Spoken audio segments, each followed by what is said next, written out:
Divide 293 कैसा है? क्या कह रहे हो? 117 डिवाइड 293 कैसा है? पूरी कहानी खत्म हो गई, अब पूछ रहे हो तुम? 293 समझ में आया ना? देखो पहले हमने तो ये सिर्फ क्वेश्चन में दिया हुआ होगा, जब भी क्वेश्चन में दिया जी होगा आप क्या करोगे, इसको बाइनरी में बाइनरी से डेसिमल में कन्वर्ट कर दोगे, ये एक्स वैल्यूज लिख दोगे, सही है। जी वो एक्स तो के हो बाद फिर गया। फिटनेस फंक्शन से 293 फिटनेस जो फंक्शन लगाओगे। फिटनेस फंक्शन मैंने बताया मैं यहाँ एक्स स्क्वायर, हो सकता है मैं जी सर। फिटनेस फंक्शन चेंज भी कर दूँ, याद रखना। जी सर, नहीं ये तो तो मैं सही बता है। दूंगा कि एक्स क्यूब रखना है, एक्स रखना है, जो भी है जो भी हो, जी अंडर सर। रूट भी दे सकता हूँ मैं, कुछ भी है। तो ये अभी हमने यहाँ क्या दिया हुआ है, एक्स स्क्वायर दिया हुआ है, एक्स स्क्वायर से ये सारी वैल्यूज आ गई। अब ये क्या हो रहा है, सम हो रहा है, इन सारी वैल्यूज़ को सम करोगे 170 आ जाएगा। ये क्या हो रहा है, एवरेज हो रहा है। एवरेज कैसे हो रहा है कि sum divide by total number of parents. तो सम क्या है हमारा, और टोटल नंबर ऑफ पेरेंट्स हमारे 4 हैं, तो 292.5 आ रहा है, हम राउंड फिगर में लिखेंगे, याद रखना। और मैक्स वैल्यू क्यों ले रहे हैं 576, जो हमारी मैक्स है। मैक्स क्यों ले रहे हैं, हमारा गोल ही यही है जेनेटिक एल्गोरिथम का, कि हमें हमें क्या वैल्यू चाहिए, बेस्ट वैल्यू चाहिए ना, बेस्ट जनरेशन चाहिए, तभी हमने मैक्स का फंक्शन लगाया। मिन थोड़ी चाहिए हमें, वरना हम मिन लिखते हैं, सही है।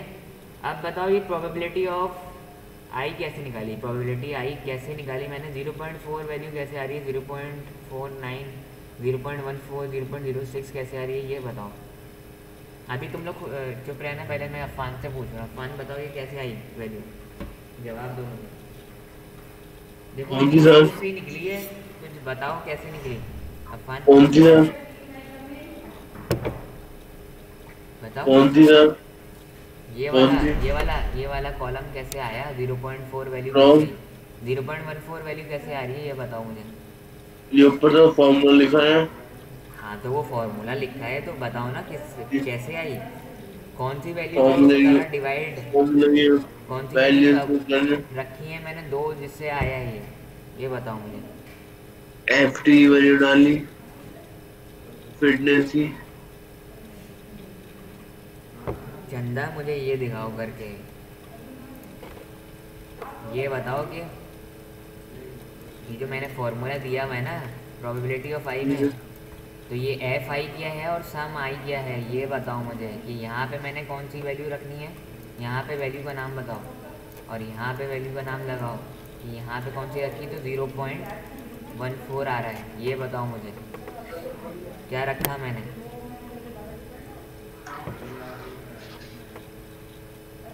अफान। जी सर, देख रहा हूँ सर। देखो देखो, तुम लोग भी अभी सोचो, फिर मैं तुम लोगों से पूछूंगा अगर अफान को नहीं आता नहीं। बाकी सारा गिवन है इसमें मैंने दिया हुआ है, वरना फिर मैं बताऊंगा अगर तुम लोग फंसते हो कहीं। दिमाग लगाओ, आप अपनी इंटेलिजेंस लगाओ, तुम लोगों की तो आर्टिफिशियल नहीं है ना, तुम्हारी तो नेचुरल इंटेलिजेंस है, लगाओ।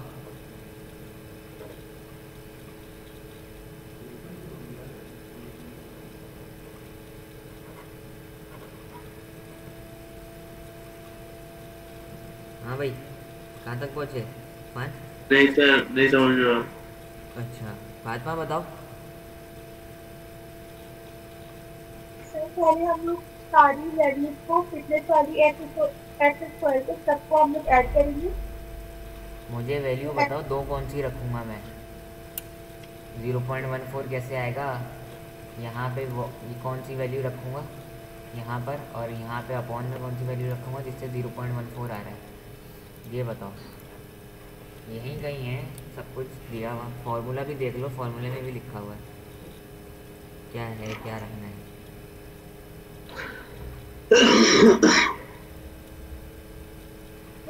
फिटनेस की जो है वो पहली दो वैल्यू है कि नहीं। वैल्यू का नाम बता दो कौन सी रखी है, यही तो पूछ रहा हूँ।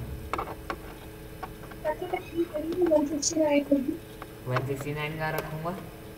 एफ आई में। अच्छा, और उसके नीचे क्या रखूँगा, उसके नीचे अपॉन में क्या आएगा बताओ। अकाउंट में आएगा सम ऑफ ऑल फिटनेस, मतलब 169 प्लस 576 64 और 361। नहीं वैल्यू क्या रखूँगा अपॉन में, सम में आएगी सारी फिटनेस का सम। हाँ तो कौन सी है वैल्यू, सम की वैल्यू तो बताओ। मैं कैलकुलेट करती हूँ। कैलकुलेट क्यों कर रहे हो, कर तो लिया था हमने कैलकुलेट एक स्टेप पहले।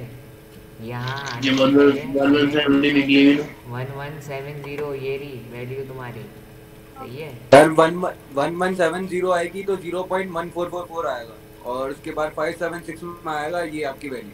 सही है, तो 0.14 दो डिजिट ले लो काफ़ी हैं, सही है। जी सर।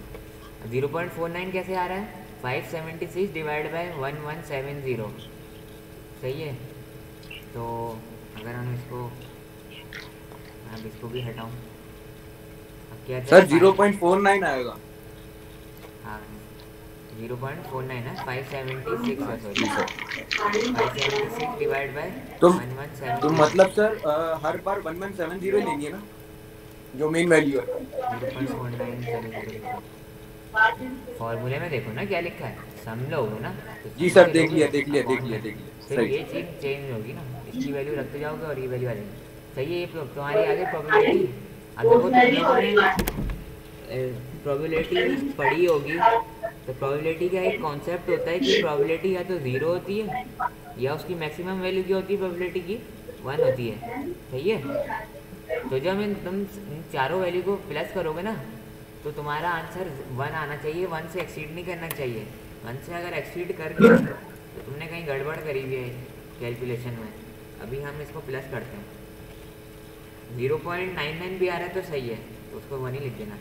0.49 प्लस 0.06 प्लस 0.31 आ गया, एग्जैक्ट 1 आया है, सही है। अब बताओ ये 0.25 कैसे आ गया, 0.25 कैसे आया। 0.25 ऐसे आया कि तुमने जो तुम्हारी प्रोबेबिलिटी थी ना होल, वही है एवरेज का फंक्शन लगा हुआ कि sum divide by total number of parent, that सी बात है 0.5 आएगा। और मैक्स वैल्यू क्या है, मैक्स वैल्यू आप इसमें से देखोगे तो किसकी मैक्स वैल्यू थी 0.49, कौन है ये 576 जिसका जो हमारा पेरेंट नंबर 2 है, सही है, जिसकी वैल्यू 24 है, तो उसकी मैक्स प्रोबेबिलिटी लिख दोगे यहाँ पर। अब बताओ एक्सपेक्टेड काउंट कैसे निकाला, 0.58 कैसे आई पेरेंट नंबर 1 की। अब इसका बताओ मुझे, एक्सपेक्टेड काउंट की ये रही वैल्यू, ये रहा फॉर्मूला। अब मैं यहाँ पर आता हूँ और यहाँ लिख देता हूँ मैं एक्सपेक्टेड काउंट इक्वल टू, और फॉर्मूला जो है तुम्हारा अल्लाह वाला करे कहाँ गया,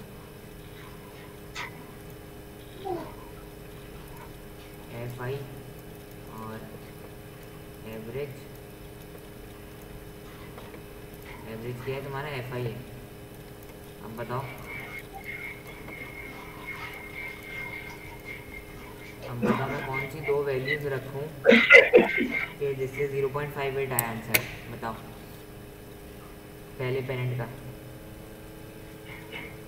अब एक्सपेक्टेड काउंट मालूम कर रहे हैं, बताओ। अफवान बताओ।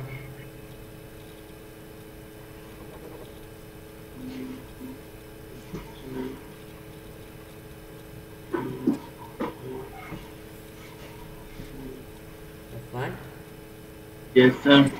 बताओ कैसे आई। वो दे रहा हूँ सर। सर हो गया सर। फातिमा बताओ। सर पहले तो हम लोग हाँ इसकी वैल्यू लेंगे 169 हम लोग ने फिटनेस की वैल्यू ली और उसके बाद हम लोग एवरेज वैल्यू लेंगे उसी फिटनेस की 293 लेंगे। हाँ सही है, आई होप यही है ना तुम्हारा भी आंसर अली। जी सर। सही है, पर सर मगर ये आ रहा था 0.576 तो 6 को राउंड ऑफ करके इन्होंने 58 कर दिया। हाँ ना, ये तो कह रहा हूँ राउंड ऑफ कर देना। सही है सर। सही है, 2 डेसिमल प्लेसेस लिखना बस, याद रखना, सही। ज़्यादा नहीं लिखना। Okay sir. वरना फंस जाओगे। Okay sir. सही है, तो 0.58 आ जाएगा। अब हम डिवाइड करते हैं 169 को डिवाइड बाय 293, 0.5767 आ रहा है ना, तो ये 6 आ गया तो इसको आप राउंड अप कर दोगे तो 0.58 आ जाएगा आंसर तुम्हारा, 0.58। सही है।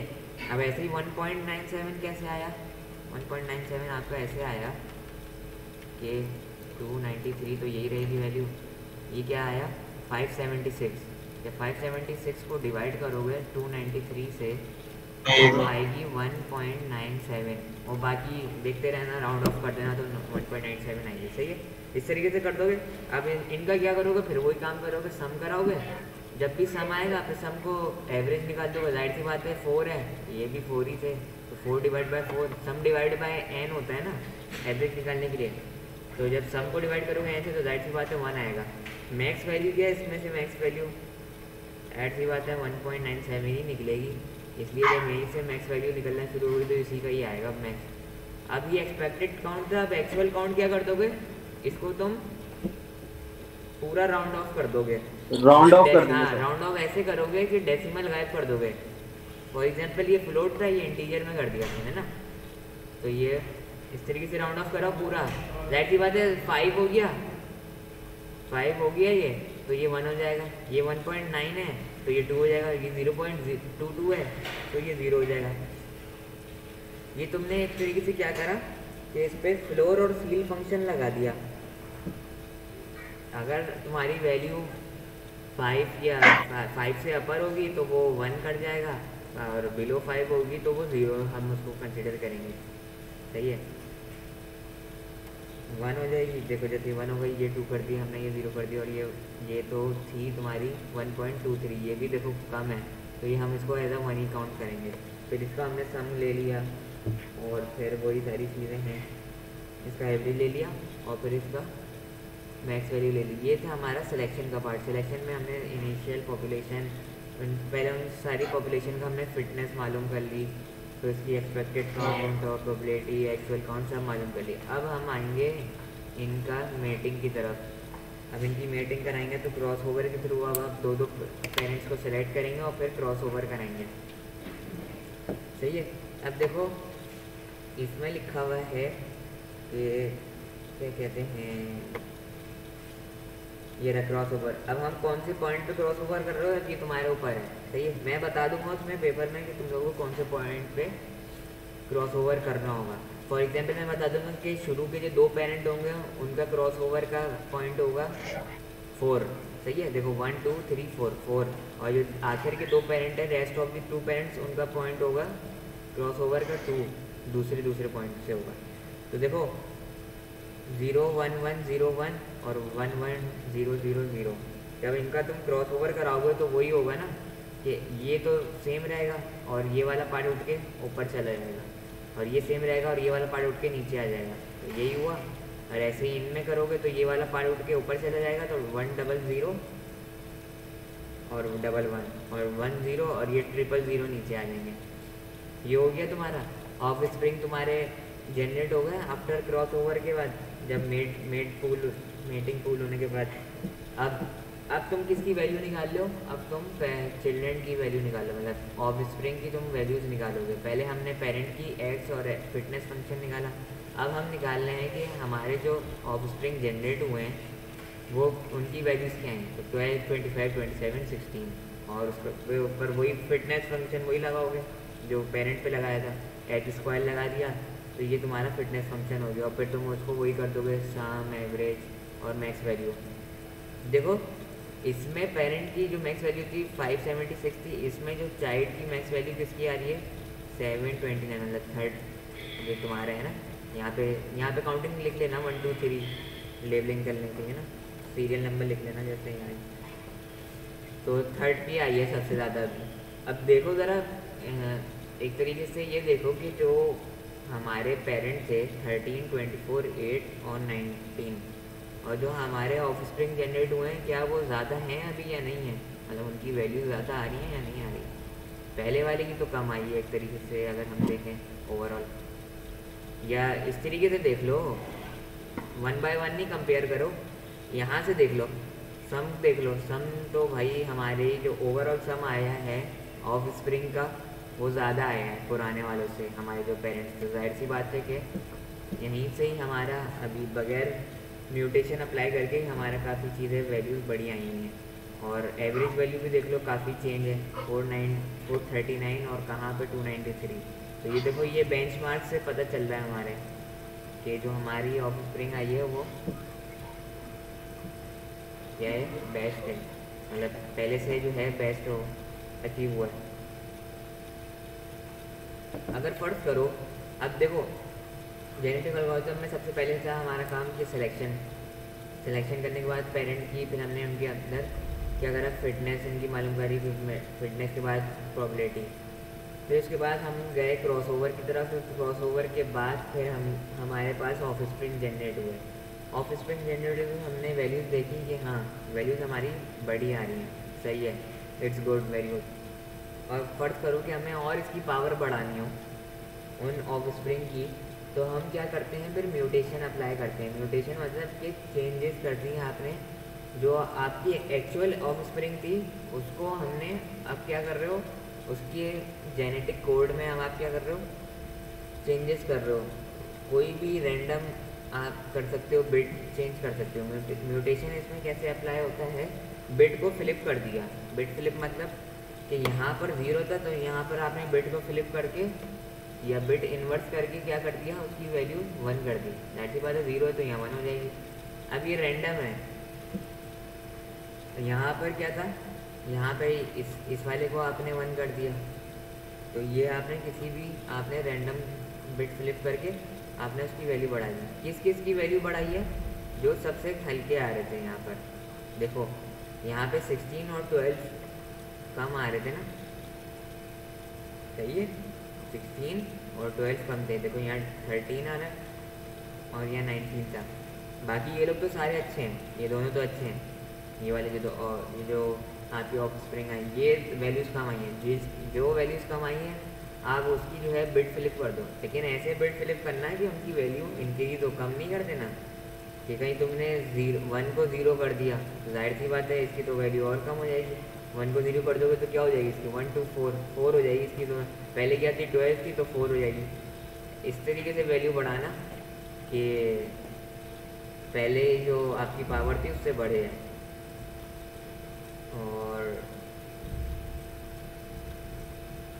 और मैं बता दूंगा कि म्यूटेशन जो है एक ही बिट पे करना है, मल्टीपल पे नहीं करना।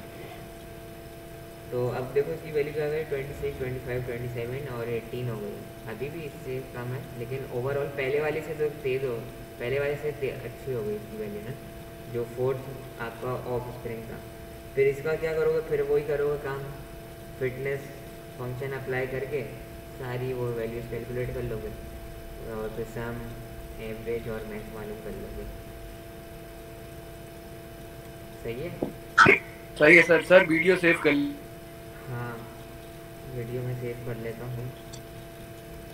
अच्छा देखो, हमने तो वहाँ पे 1 पॉइंट क्रॉस ओवर करा था ना, 1 पॉइंट का क्रॉस ओवर कर रहे थे, जैसे हम यहाँ पे कर रहे थे। तो मैंने यहाँ पे दिखाया था 1 पॉइंट क्रॉस ओवर था, और हमने फिर यहाँ पे भी 1 पॉइंट क्रॉस ओवर करा। देखो n पॉइंट क्रॉस ओवर भी होता है। अब ये टेक्निक है, जितनी ज़्यादा आप कर लो। n पॉइंट का मतलब आपने अब मल्टीपल जो है ना बाइसेक्शन कर दिया, मल्टीपल कर दिया तो जाहिर सी बात है इसका वाला ये रहेगा, ये वाला ऊपर आ जाएगा, फिर इसका वाला यही रहेगा और इस वाले का पार्ट ऊपर आ जाएगा। तो इस तरीके से ये देखो multiple n point cross over है। यूनिफॉर्म क्रॉस ओवर क्या है कि एक के बाद एक कर दोगे, एक के बाद एक बिट शिफ्ट करते जाओगे। जैसे एक ये रहेगा, फिर एक इसमें आ जाएगा, एक फिर ये रहेगा, ये वाला इसमें ट्रांसफ़र होगा, एक फिर ये पेरेंट का रहेगा, दूसरे पेरेंट का इसमें आ जाएगा। इस तरीके से भी यूनिफॉर्म होता है।